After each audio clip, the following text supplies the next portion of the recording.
I like that they just had to raise the height for you. You don't have to slouch, I can baby. schlumpf. I I can know, schlumpf. no, baby, it's all right. I'm I've got short. these dangly We kid got legs this. now. We've got a tall boy, short boy thing going on. It'll be good. You got the hat. Before we get started, the hat is to look taller next to you. Before we get started, is there any chance you might read a little bit from the book for us? It turns out I can be begged. Let's give it Yeah. up. He's going to read a little bit from the rest of our Right. lives.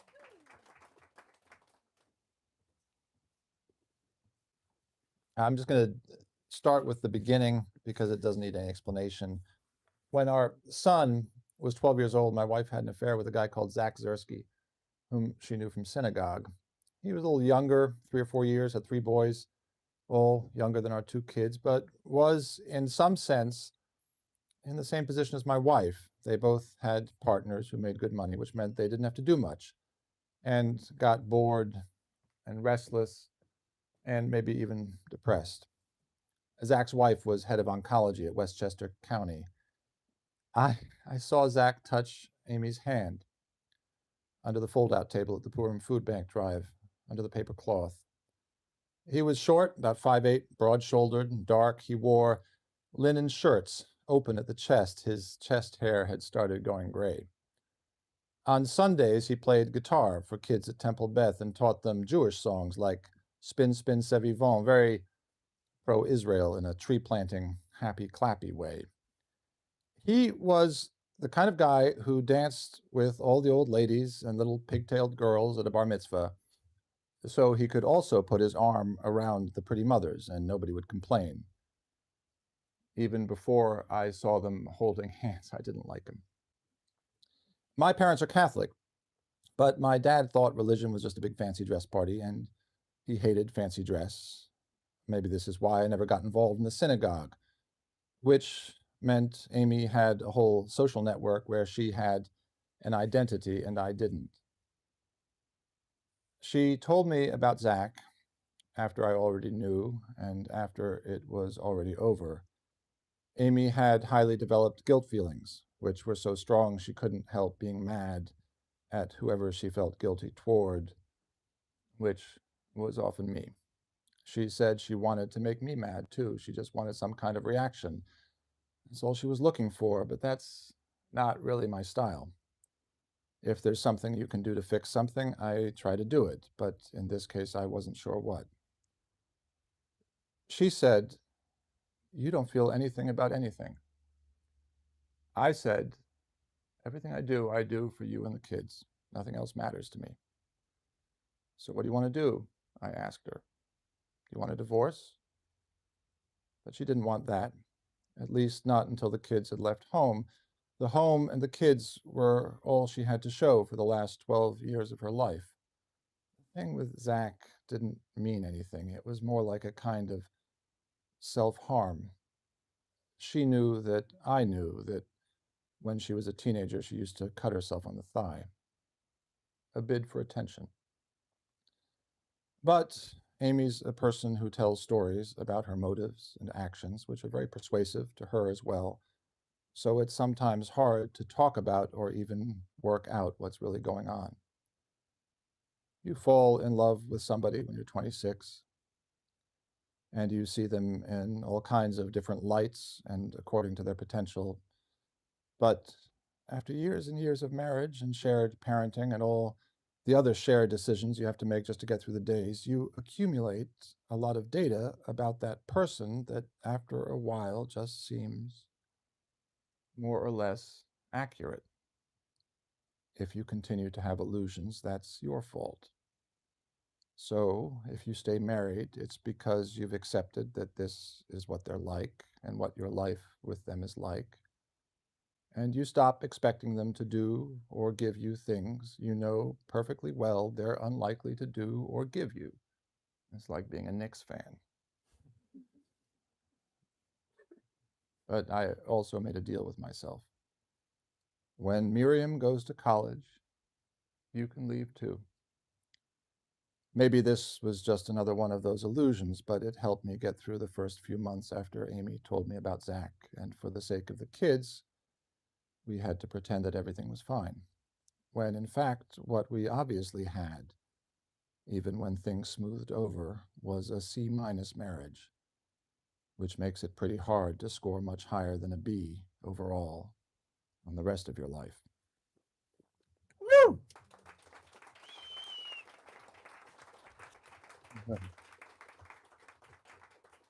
So I got a bit throaty there. I don't know. I felt extremely middle-aged reading that out. You did a great job. Yeah. There's room up here, guys. If you don't, all right, you got it. All right. I'm gonna jump to a third question that I had, All right. but that's what you opened with. So, did you always know, and this is not a spoiler, as you guys know, because you just heard the opening of the book, that you were gonna open with an affair? Yeah, I mean, I wrote that long before I actually started the book. I just had this line in my head about Zach Zersky, sat down one afternoon, wrote it, and then wrote more or less the rest of what I just read to you, and then put it aside for months because I was working on something else. So it was always the premise of the story that this affair had happened.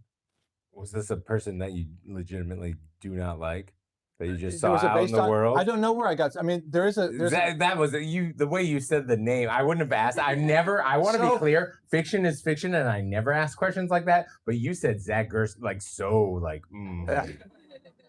I mean, the only place I think that I could have gotten the name from is Zach Zarba, who's an NBA referee. I don't really have it in for any NBA referees, but it just seemed like something about the name would stand for something about that people didn't like. I don't know. That's You beautiful. didn't think I was going to go there? No, did you? but I loved it. Yeah, You're yeah. just like, actually, this is about Yeah. resentment that I have. Yes. But I don't resent the NBA referees. No, I love NBA They're just referees. doing. Yeah, they're just it's doing a their job, job. right? All right. This is your 12th book. It's my 12th book. Yeah. Uh, Is when that too many? Should I stop? did, Yeah. no, no, no, no. Yeah. When did you know it was gonna? My daughter's nodding her head there. She's in the front row. Yeah. Oh, there's plenty more. Yeah. When did you know it was gonna center on a road trip? And maybe just for those that haven't read it, just explain what kind of happens after. Yeah, so I mean, the bit I just read, and the novel then opens when the youngest leaves home, as the son of a grammarian father, I should say. The younger leaves home because there are only two of them. No laugh for that. Just stress. Is that was and then instead of driving back to see his wife, there are complicated reasons why she doesn't go along. He keeps driving. He keeps driving across America and sees various people along the way. That's the premise of the novel. Yeah, and did you know that this was gonna center on a road? Like when you just mentioned that you said you wrote about this referee, not a referee, that you didn't like, and then you put it aside. Did you know that you were gonna write kind of a road trip book? I'm trying to the answer, I don't know. Yeah. So I have a feeling that I looked at what I had written and thought, wouldn't it be fun if I just let him go? And where's he going to go? So maybe I think part of the appeal of the road trip for me is that as fun as the breakdown of marriages is, it seemed a little easier to take if you get a road trip along the way. At least that's the kind of the consolation prize. And so I thought road trip was a way of doing it without making it just heavy fighting all the time. And letting this person go out kind of on their own as he grappled with it. Yeah. Did you? I'm just trying to like. The best way I want to be clear about this. I say this in a laudatory way. Your writing can be very simple, laudatory, but the things that you tackle are so profound. How do you like? Is that something that's just come from writing for as long as you have, that you are able to just in what you just read? There was some beautiful descriptions. There's a nice little touch. His hair is graying under his like open. Yet you're also talking about the start of what could be a marriage falling apart. But you're also floating kind of from thought to thought. Is that something that you have figured out in your own writing as you practice it? Is that something that you reach for? Do you try for simple writing? Yeah, I mean, I try to write sentences that I can say. And so when I read it out, I hope all of it sounds like it could have come from me in conversation. And that's partly because I feel like what could be more finely grained or deeper than just the ordinary voice? And that anything that feels literary will seem pale next to that. I also have a kind of principle of writing, which is that 95% of good writing should be paraphrasable, meaning that if there's quality there, you should be able to say it a different way. writing that depends entirely on word choice feels a little too flimsy for me. I say 95% because I think there is 5% that you just can't explain. That's just amazing the way it is. But as soon as you say paraphrasable, that's a style in itself. And I guess I try to write paraphrasable sentences. Can you can you give us things like who is a writer that you think writes fantastically in the paraphrasable way? I'm sorry. Yeah, I mean, this may be a surprising answer. I don't think there was a literary way of writing until we got to the 20th century, for the most part. Like Jane Austen, that's conversational prose. I mean, obviously her capacity for conversation has faded from the face of the earth, but you don't have that Hemingway sense that someone is doing writing to it, right? It sounds like someone talking better than you can talk, but still talking. And so this idea that literary language should be different from ordinary language, I don't know if that's that old. That's you think this is like something that's been going on. Yeah, I mean, I think there's a long tradition of the kind of conversational writing. I mean, I'm trying to think. I mean, who do I like? I mean, Byron, for example. I don't mean to keep talking about Byron. I've only just for the started record, writing. you've only been in this room for 10 minutes. I know, so but they don't know. Fine. So here's how many books on Byron? Three novels. Okay, they don't know. Yeah, keep going. Now they know. So, okay, if I do one good thing tonight, it's I want to proselytize for Byron's poem Beppo. I'm assuming that nobody's going to go away and buy it. It's like 10 pages long. I think it's one of the great romantic poems that should be read alongside Ode to a Nightingale and Ode to a West Wind, all those things. And in it, one of the things he does, for example, is he has a passage about what it's like to visit Italy during the carnival, just before it, when you have Lent and you have to give up on sauces. And this is a poem, a romantic poem, and he says, if basically, I'm paraphrasing, if you go to Italy before the carnival, make sure to bring ketchup with you, because the food is going to be so plain during Lent that you won't want to eat it. And the point that he's making is this is what poetry should be about. People care about sauce. They care about the food they eat as much as they care about love and trees. In fact, most of us probably think more about food than we do about nature. And even in whatever it was, 18 that he wrote the poem, he's trying to say this is what poetry should cover. It shouldn't just be pretty stories about the skies. It should be about condiments. I was waiting for an applause break. It was right there. It was right there. I want to ask, did you approach your first book in that same way? Have you always been trying to capture voice on the page in that easy way, or do you think this is something you've grown into? My first book went through so many drafts and took me so long to write, not because it took me long to write, but because no one would publish it. And it was a historical narrative about a guy who thought he could prove the earth was hollow in like the 1810s. This is longer than they want, but I'm gonna give it to them. No, I want it. I want it. And what struck me as interesting is what if, and it was based on a real figure. He was, I think, an American lieutenant who got some government grant in order to explore the idea that the earth was hollow and formed of concentric spheres. And I thought, wouldn't it be interesting if instead of a crackpot, instead of being just a nutter, he was in fact a genius who had wagered his intellectual life on the wrong idea. And then I started, well, what does it mean to be a genius if you're wrong? And that seemed like an interesting question to explore. But I worked through draft after draft of this. And then suddenly I was turned down endlessly. And I found a guy who, for no apparent reason, wanted to represent me. He was my first agent. And he said, I think maybe you should have a contemporary layer to the story. And I started writing the voice of a contemporary academic who's basing his claim for tenure on discovering this man. And I wrote a first paragraph, and it was conversational. And I hadn't been able to do it before because it was all 19th century stuff. And that was sort of the first time I'd loosed the tongue in this way, and it felt good. And you are a master of it. I'm going to get back to that in a second, but I want to ask, in a recent New York Times piece, which everyone in this room should read if they haven't, and they should look it up, you talk about the importance of routine. It's not the main point of the piece. You're talking about your health, and we'll get to that in a second as well.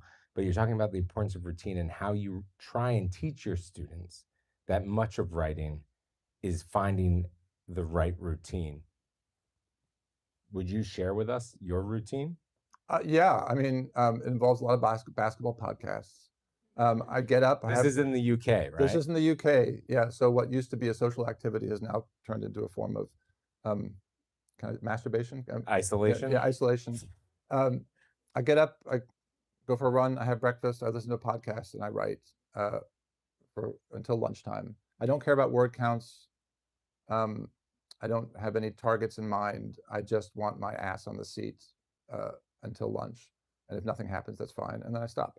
That's the routine. And then the afternoon is whatever you need it to be. Well, when the kids were small, I used to have to look after them some of the time, and now I'm just trying to get them to play with me. But they have things to do, and one of them is even left home. So I don't know what I do with the rest of the day.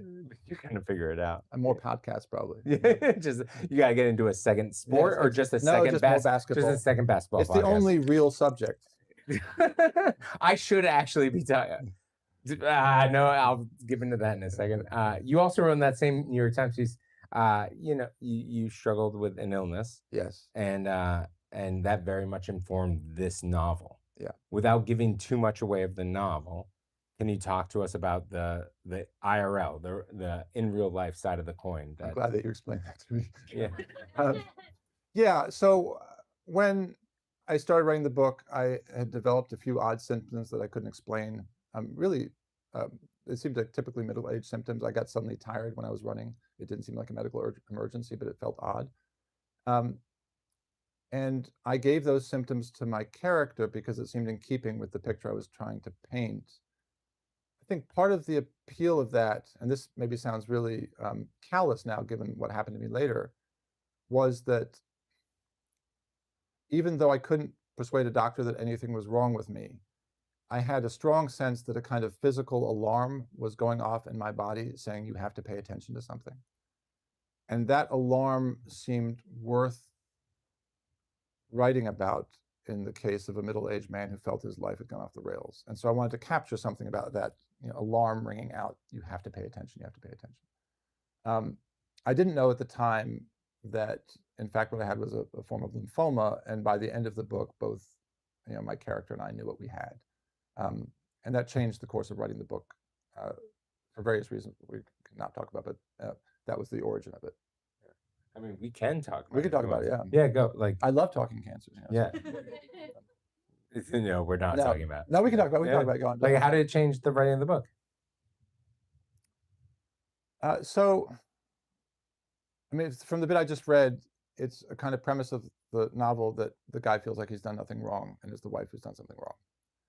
And I wanted to explore that idea as a problem for him, not for her, that you can't go through life feeling like you've done nothing wrong. And so the trajectory of the novel was going to be one in which I was eventually going to push him into wrongdoing. But as I got sicker, a couple of things occurred to me. First of all, I felt more and more that my life was propped up by love. I mean, that's a very cheesy way of putting it, but just a lot of people were nice to me. And I thought that would probably happen to him as well as he got sicker. And so that his sense of isolation would be perforated. But the second part of it was I just thought he didn't have it in him to do the wrong thing that I was building towards. I thought he was just too defeated. He was too nice and too defeated, and I didn't make him want to do it anymore. And so you can still see the seed of it in the novel, the wrongdoing that's kind of available to him or possibly available to him, but it's now a shut-off avenue. And in general, I prefer writing about the ways that we say no to experience, because it seems that's an important part of life that novels sometimes neglect, rather than the ways we say yes to it. And in my opinion, it was one of the things that made this book so great. And a little more praise in the minute, but I do want to touch on sports. Okay. Not just how much you hate refs. Yep. But the physicality of sports is prominent in your work. This man, while he's going through this road trip, is playing a lot of pickup basketball, playing basketball with his friends. There's maybe a book concept, which I'd love to hear if that was a book concept you maybe had in your head at one point. If you want to explain, no pressure. But how did your history with basketball inform this novel? You're very tall. Yeah, I mean, so that was like 10 questions. I'm sorry. So my first job coming out of college was I played minor league pro basketball in Germany, and it was both the most miserable and most interesting thing I ever did in my life. The exciting part was I got to play against a young German basketball player called Dirk Nowitzki. I don't know if anyone's heard of him in the room, but the line I put in, actually I read out earlier about you get to a point in your marriage when your knowledge of your partner is more or less accurate. That was really shaped by my experience playing basketball, because one of the things that happens to you when you play sports is that you get this terribly accurate measurement of who you are. You're this good, but you're not better. In fact, one of the letters home I wrote, we went to training camp in Pezinok, Slovakia, and we lost the first game we played against the local Slovakian team. And I wrote a letter to my parents that began with, I think, this sentence: "You don't know squalor until you've sat in the loser's locker room in Pezinok, Slovakia." And the trouble with losing it is, like, as soon as you win by no matter how few points, there's still the possibility that you could be anywhere on the totem pole. But when you lose in Pezinok, you think, this is where I am. This is who I am. And that really left its mark on me. I was not that good. I was really a pretty mediocre player. And there was nowhere to hide. The good thing about writing is you can keep deluding yourself because it's not clear how you score points. So that's why I moved to writing. Yeah. First off, incredible story. But I do want to. When did you know basketball was going to be a part of this novel? When did you know that you wanted to add that physicality to it? And also, did you at one point in your life think about writing a nonfiction book where you played pickup games across the country? So there's some. Anybody want this book? I would love to write a book about playing pickup basketball across the country. I was thinking that when I was reading it, like if it actually existed. I haven't done it. I may be too old now, but it's more like, really the question should be asked the other way around. Like, how can I stop basketball from dominating a novel? Yeah. And so I do my best. I kept as little basketball in this book as I could humanly get away with, and it just keeps coming back in. Did you try? Were you at one point like, Tom will play no basketball in this book? Yeah. Tom's the main character. Yeah. Because my previous novel had been all about basketball, Yeah. and I lived mostly in England. Like, it's just, there's no audience there for this stuff. Yeah. There's not. That was one of my, like. There's not some like curiosity around it? No, There just is. like, I mean, so the truth is, there is a basketball culture in England. It just doesn't overlap with literary culture at all. So there are people who care about it, but just they're not the ones that I meet. they're not the ones that are going to pick Yeah, up the yeah. book. How flawed did you want Tom to be? How flawed do you think he is? Well, I think he's totally a normal goddamn human being, which is a Yeah. beautiful thing. But I wanted to ask you, did you push past where we read in the book at some point and then decide not to go that far? Like, how'd you find the line? And literally in parentheses, it says, to be clear, I say this as a giant Tom fan. That's nice. So, I did an event with on, what was it, Monday night, with a guy I've known for many years, who started by saying how much he thought Tom was like me and how deeply exasperating he thought Tom was. I want to say, I don't think Tom's like you at all, but sorry, That's keep good. going. I feel like maybe flawed is the wrong way. I feel like any point of view you have is going to be good at some things and bad at others. And that most people have reasonable approaches to life given the circumstances that they're in. That's kind of a basic principle of mine, that people behave almost always reasonably. Like, I know you have to use that word very loosely, but reasonably given the circumstances that they're in. The trouble is that they're opposed by other people in different circumstances whose reasonableness disagrees with that. And so I feel like, that line I ended with about C- marriage and B on the, like, that's reasonable. Feels accurate, right? If your marriage sucks, you're not going to have that great a life. Also, clearly a dumb way of looking at your life. So I mean, I disagree. C doesn't suck. That's Yeah. C's get degrees. But Yes. sorry, keep going. So I guess it's not that I thought of him as flawed. I thought that his worldview was limited in the way that all of ours are, and it will come into conflict with other worldviews that are also reasonable but disagree with it. Do you?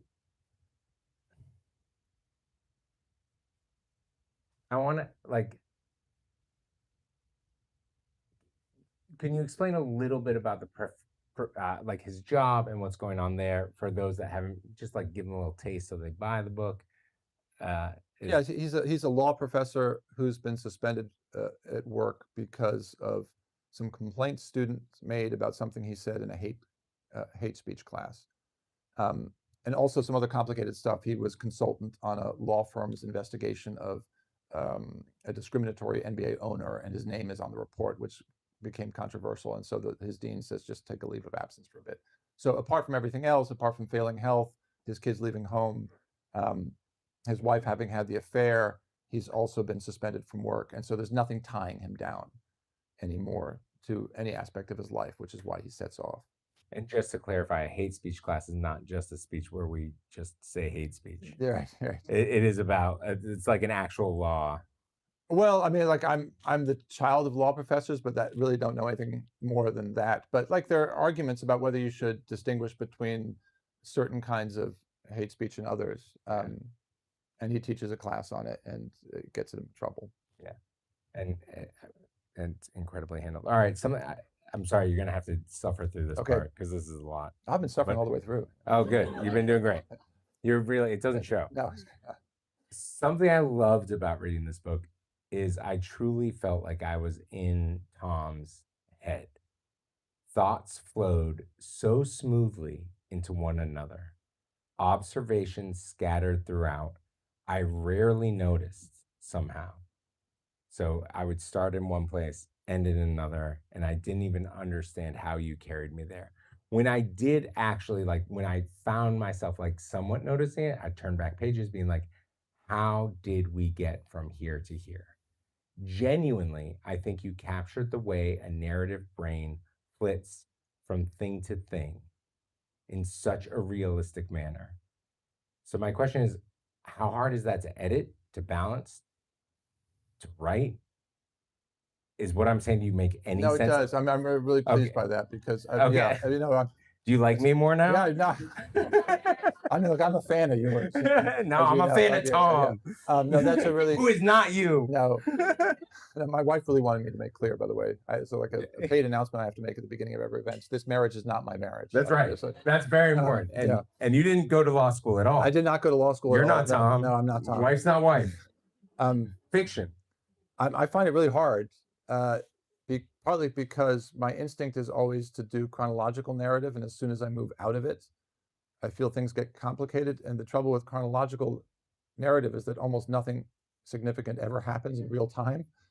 And so you've got to find strategies for supporting it with memories of the past and context. And so then how do you manage the transition from the moment-by-moment relation of events to the memory that he brings to bear on it? And I just sweat it a lot. I go over and over it. Sometimes it happens naturally, and then that's great. But oftentimes I think, I can see the soldering there, and I don't like it, and I keep going over it. I mean, that's all I can say, I guess. So you just pour clay out on a table, and then you just make it smooth. Like you're going over your writing. Oh, because I just want you to know, as a reader, the smoothness is untouchable. It feels like I'm not like, I just need to rave about the book for a second. This is one of the easiest, most beautiful.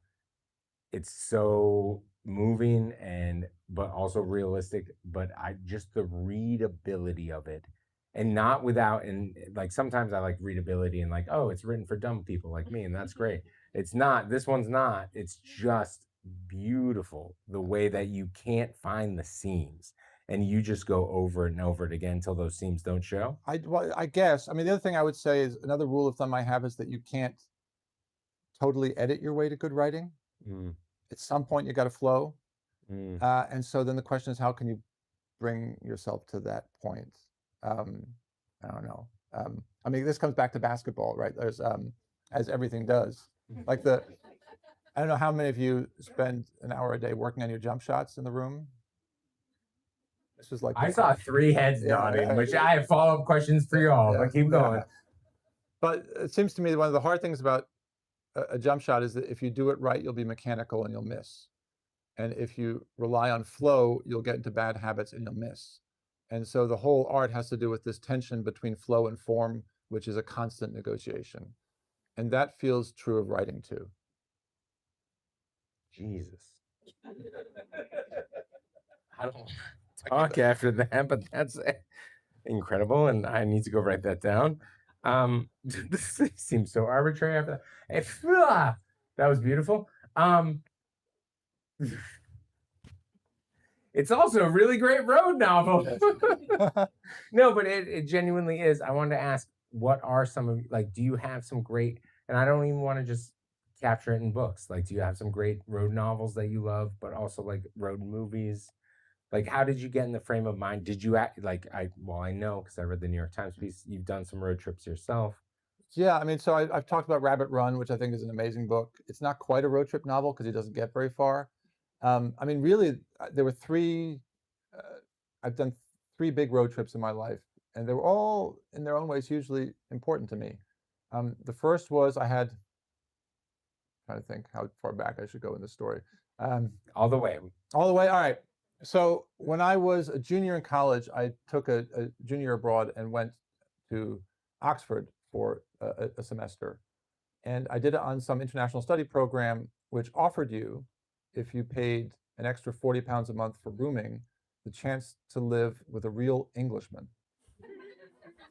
For another 40 pounds, you could also have a VCR. And spoiled little Academy brat that I am, I bought both. Which was important actually because Michael Jordan made a comeback that year and I used to get his tapes delivered to me. But The Englishman was like the greatest Englishman you could ever want. Within 2 weeks of my showing up in that house, he had his third birthday party. He's still a dear, dear friend of mine who actually helped, one of the guys who really helped me get through cancer. But he had 3 birthday parties. One of them involved his mother bringing, we had like 30 people in the house, this rented house, and his mother brought pheasant curry that she had made herself from the pheasant that she had shot. And so you had to get the warning before you ate that there might be pellets in it. And I was just a kid from Texas. I thought this was great. And I dragged him back that summer to Texas, and we went on a road trip with my 2 kid sisters, and we drove from Texas to California and then up the coast and then back. And it was just a hugely significant road trip for me. The second one was when my wife was pregnant with, the kid who's sitting right there, and we dragged some of our English friends to Texas, and we drove to New York. And that was another important thing because it was a kind of blending of my, I hope you hear from my accent that I'm an American, but I spent most of my adult life in England, and it was a blending of my worlds. Wait, real quick, what was the route? You gotta give us the route, Texas to New York. Oh, so did we go Louisiana up? Did we cut straight across? What did we do? Yeah, Austin, New Orleans, Jackson, Atlanta, Savannah, and then back up to New York. Wow. And my English friends are sufficiently posh that they're not intelligible to Americans. And we had a competition through the road trip about who would be the most unintelligible. And my friend Theo won because in, I think it was Nashville, he entered a sandwich shop hoping to get a salad because we've been eating out a lot, and ended up with a plate of cold cuts. He won. He also, the song "Drove My Chevy to the Levee," but because he's English, he kept pronouncing it levee. And the third road trip, which is one that this was really based on, was the one we took when I was getting sick, and it wasn't on my own; it was with my family. But it was just, she can say it was just an awesome trip, and I think part of what made it so poignant, at least for me, was the sense I had of the fragility. There's this wonderful Bellow line that, this is too gloomy. Yes, no. Death is the dark backing of the mirror that helps us see ourselves. And this, also because the kids were getting older, we just had a sense that you don't have that many more chances. And then you're in the American West, and the landscape is alien, and anything seems possible. And that really made its way into the book too, I think. And into the title, I think it's one of the things that I loved about this book. It felt so real to life. It made me feel so many things, and it made me think about the rest of my life. And it's a great book, the rest of our lives. Please, everyone, give it up. Yeah. Ben Markovits. We're gonna take questions now. Please do keep them to questions, my loves. I love you all so much. We're gonna have a microphone for you listening on YouTube, of course. Go ahead. It's basketball questions are fair too. Yeah, you and then you. If you could listen in on a conversation between your favorite basketball player and your favorite writer that are alive. Wow. Okay, real great question. Sorry, I have to repeat it for the internet. If you could listen into a conversation, your favorite basketball player or with your favorite writer. So basically a podcast, favorite basketball player, favorite writer, who would it be? I mean, I cannot tell you how much I loved Michael Jordan when I was a kid. I And mean, so tell us a little bit, just how much. I don't think I can do it online though. All right, fair enough. Respect. I hear you. Go ahead, keep moving. And then, so would I put Jordan and Byron together? I think Jordan and Richard Ford, that would be a fun conversation. I'm a big fan of the sports writer too, so I'll stick with that. Jordan and Richard Ford. Real quick follow up. What do you think Jordan and Byron would be like? Well, actually, they would have a lot to talk about. So one of the things that made me interested in Byron, are there any Hitchhiker's Guide to the Galaxy fans in the room? A few of you. There's this character called Zaphod Beeblebrox in it. And he, at one point, enters a kind of torture device called, I think, the Ultimate Perspective Vortex. And what it does is it reveals to you the full scale of the universe. And then it shows you the infinitesimally small dot that represents you. And it destroys most people because they can't quite cope with their insignificance, except for Zaphod Beeblebrox, who, when he goes in, realizes, because it tells him, that he turns out to be at the center of the universe. And that was Byron, and that's Jordan.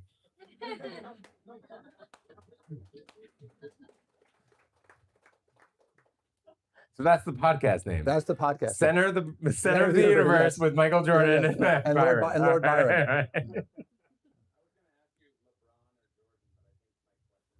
Yeah, I'm a Jordan guy. I mean, the question was LeBron or Jordan, but the question's maybe been answered. I interviewed LeBron once, which was it was a kind of amazing thing to do, because I mean, a lot of basketball players, when you see them in person, seem like they've been stretched thin. He was totally statuesque.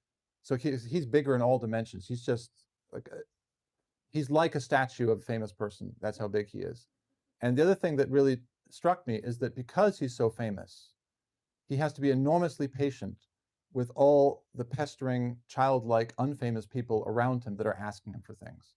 And so it was not just that he was physically bigger than everybody else, but morally he seemed to tower over everybody because he's just putting up with them all the time. But Jordan's still better. Yeah.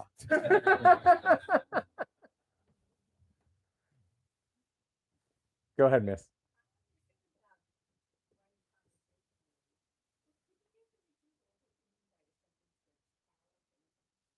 Paraphrasable. So the question was, earlier in the conversation, we talked about how you can write conversationally. And she was like, I understand writing conversationally, but could you give an example of a sentence that is paraphrasable? Because you were talking about how the best writing is paraphrasable. Yeah, so I teach creative writing. And so one of the exercises I do with students, which almost never leads to anything very interesting for them, is I want them to write 5 paraphrasable sentences where the concept can be put in different ways. And so the example I give them, I'm not sure it's a great example, is that when I go jogging in the mornings on a cold morning in North London where I live, I am briefly grateful if I run behind one of the waiting buses at the station in our neighborhood, because the engine gives off a gust of heat that I can feel as I go past. And I could say that any number of different ways, but the core of it is bus giving off heat, feeling glad as you go past them. So it doesn't depend on anything to do. You have to have noticed something, which is that as you're running in a neighborhood, sometimes there'll be a car whose heat you can borrow as you pass by them. And that doesn't depend on anything to do with the, it's the noticing of facts. Does that make sense? Yeah. Sorry, I kind of want to follow up on that though a little bit. When did you decide to start teaching that? Because you talked about even coming to your first book and you're writing all this kind of trying to be historically accurate, and then all of a sudden you put this other layer on it, and that's when you started writing conversationally. But when did you realize that that's something you kind of wanted to pass on to students? I mean, I don't know. It's a first year exercise I do with them, and partly I want them to stop thinking about writing as a kind of what's the word, like a card trick. I want them to think about it as a form of knowledge, and that it doesn't mean you have to write, who you are, but that actually, even plot, for example, I tell them, so you develop these awful mantras when you're teaching creative writing, and one of mine is that a story is a sequence of events that explains how something happens. And so you should work out what it is that you're trying to explain, and then ask yourself what sequence leads to it and where it begins and ends. It shouldn't feel like a concoction or anything like that. You should have, let's say, so here's my example. If you could explain to people how, if what you've understood is how people fall out of love, I would pay money, right? And if you can explain it in a sequence of events that will get you from love to not love, that shows you've understood it in the kind of here's one I've made earlier, form of cooking, I would pay money to find that out. It's not a conceit that you can turn into a movie. It's this form of understanding. And so that works on the macro level in terms of plot, and I think on the micro level in terms of sentence. That's my hope, at least. I think that's tremendous. I'm gonna fall. I swear to God, I'll get back to the audience in a second, but I'm just enjoying talking with you. I'm gonna just ask one last one. Something I didn't really touch on, but you just talking about love and writing. There is a father-son relationship. There's a daughter-father relationship, and how much of that was enjoyable for you to tackle? How much of that was difficult for you to tackle as a fiction writer? As you approach this book, when did you know that he was going to have two kids? When did you know Tom was going to have a daughter and a son? Yeah, so I mean, the daughter really dominates the first part of the book, because she's the one he drops off at university. I felt a bit bad about the son because he doesn't get much of a look in, as they say in England. He's and there. He's He's there. there. He's a little bit of a dick. Yeah, exactly. He's a bit more righteous than he is, like the dad is. I don't know. It just, I mean, my daughter's sitting in the front row. I just feel like it's a really interesting relationship, especially as they get older and smarter than you, that you keep up the conversation with them. And I wanted to do justice to it. And part of what I wanted to do justice to is the fact that as a parent, I didn't want to be intimidated out of having certain opinions, like about what's cool, just because, they're teenagers and there are more of them. I wanted, and I thought Tom would also want to hold his ground, saying, actually, I'm looking at it now. We had a big argument with She's not here. She's not in the room. Look at me. Look at me. You can tell the story. I had a big argument with my daughter once about what cool was when she was, I think, 11. And she was totally unconvinced by me. And then I happened to have just written a review of a book called The History of Cool for the Times Literary Supplement. And for whatever reason, they put me on the cover, and it said, Benjamin Markovits on being cool. And I showed up in the school playground because I was picking her up, and I said, look, Gwen, what do you think of that? And she was so unimpressed. I still lost the argument anyway. Is it framed in your house at least? I have it somewhere. You should put it. I mean, now that she's gone to college now, put it up. Another question? Don't be shy. Go ahead, brother.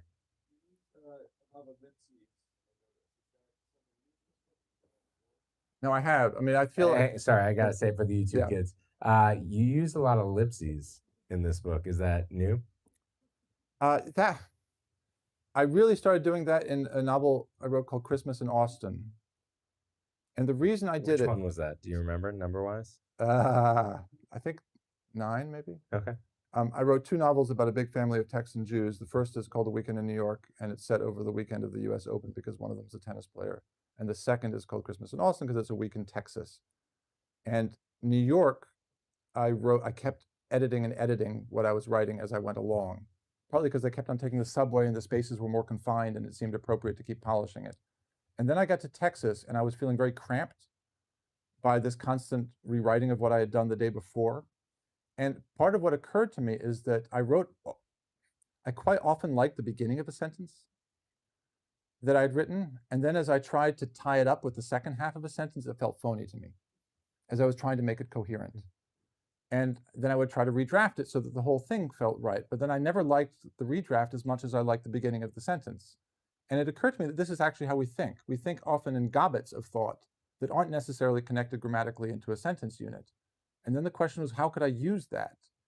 And it occurred to me that like any other kind of punctuation, like a dash, which is what Byron uses obsessively, seems to make some grammatical claim about the relation between the different parts of the sentence. But the ellipses makes clear I had one thought, I've now had another thought. And there's no necessary connection between them.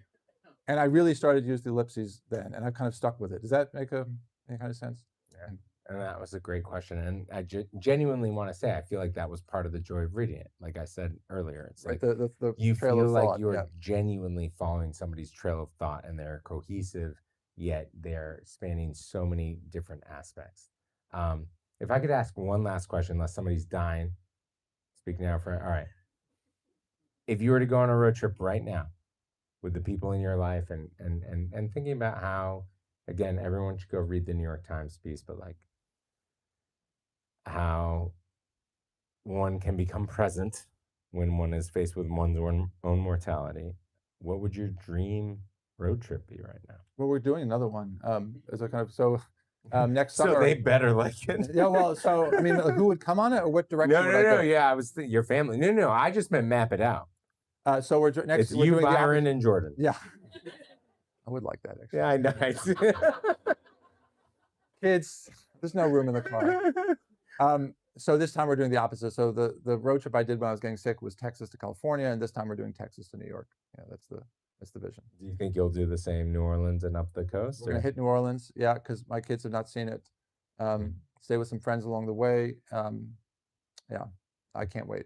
That's fantastic. Ladies and gentlemen, Ben Markovits. Thank you. The Rest of Our Lives, genuinely one of the best books I've read. It's a fantastic opening of the year. Pick it up. He'll be signing in the back. Exactly that. Thank you all so much for coming out tonight. Thank you to everyone in the audience who asked questions. Thank you, Isaac, for moderating this fantastic conversation. And thank you, Ben. As you can see, they are off. We got them set up. So if you have not looked yet, I've got plenty of information at the register where you checked in. We also have See you, man. I owe you an email. Oh, I see. Yeah. Wow, lucky. Yeah. Be the first one that gets That's a lot. posted. That'd be great. Actually, I have my mug on the thing. so I Cool, can and I'll go. take your mic.